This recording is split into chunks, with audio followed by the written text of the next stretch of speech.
On a des choses à dire. On se déplace d'Alsace. Franchement, mais déçu à mort. Mais déçu à mort, il devait gagner ce match. Il devait le gagner. Pas perdre, messieurs. Je suis dégoûté. Je viens de Mulhouse, Alsace. Je vous regarde, monsieur. Je suis tellement dégoûté. Je sais pas quoi faire.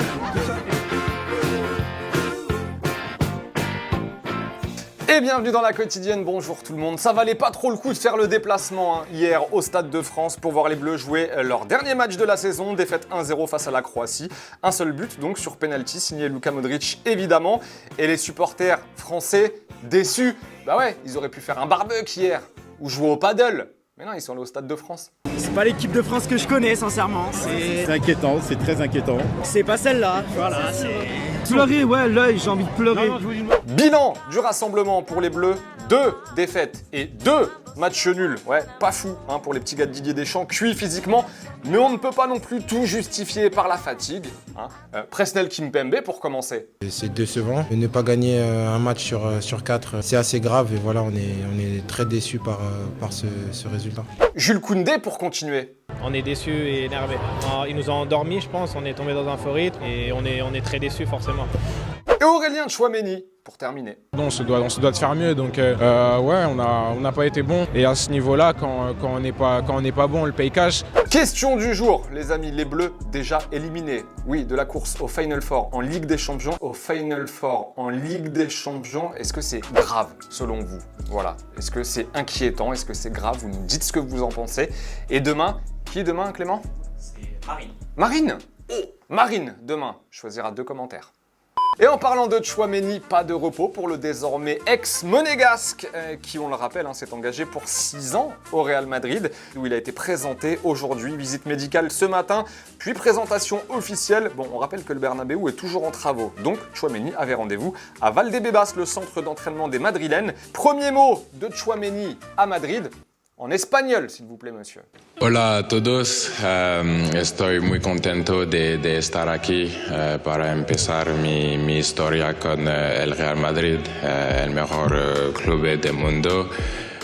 Muy contento y vamos a trabajar mucho para continuar de ganar más títulos. Gracias al presidente, mi agente, mi familia por estar aquí y a la Madrid. Et après avoir parlé en espagnol, il a parlé en français, Tchouaméni, et il en a profité pour nous révéler un petit échange qu'il a eu avec un certain Kylian Mbappé concernant son avenir.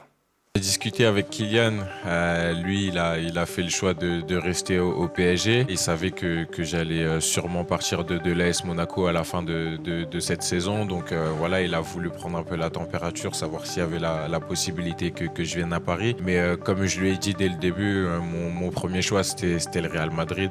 Et il a très vite compris, on en a encore parlé hier après le match, il est super content pour moi. Et tenez, ce soir, les Pays-Bas affrontent le Pays de Galles en Ligue des Nations, toujours. Louis van Gaal en conf hier. Alors, sachez qu'on ne comprend pas le néerlandais, mais tout ce qu'on peut vous dire, c'est que Van Gaal, hier, en conf, il était de bonne humeur, le bonhomme. Hip hip. Ik heb vanmorgen deed. Hoera! En jullie niet? We zijn begonnen. Et depuis hier, on connaît le 3e adversaire des Bleus pour la Coupe du Monde 2022, en plus du Danemark et de la Tunisie, évidemment. Et ce sera l'Australie qui a battu le Pérou hier soir au tir au but en finale de barrage. Mention spéciale au gardien australien Andrew Redman, qui était remplaçant et qui est rentré pour la séance de tir au but. Alors en plus d'être décisif, le gars s'est rendu compte que le gardien péruvien avait noté sur une bouteille d'eau les préférences des tireurs australiens.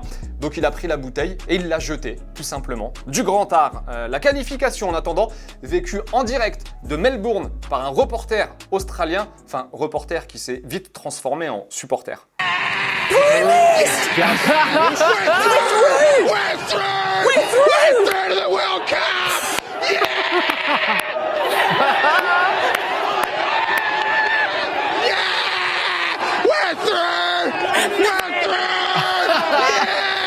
Les 2 commentaires sélectionnés en réponse à la question d'hier, on vous demandait si on pouvait juger les Bleus justement sur ce rassemblement. BSTN nous dit « En vrai, je crois que tout le monde s'en fout un peu de la Ligue des Nations, ça reste une compétition de matchs amicaux afin de s'entraîner pour l'Euro ou la Coupe du Monde.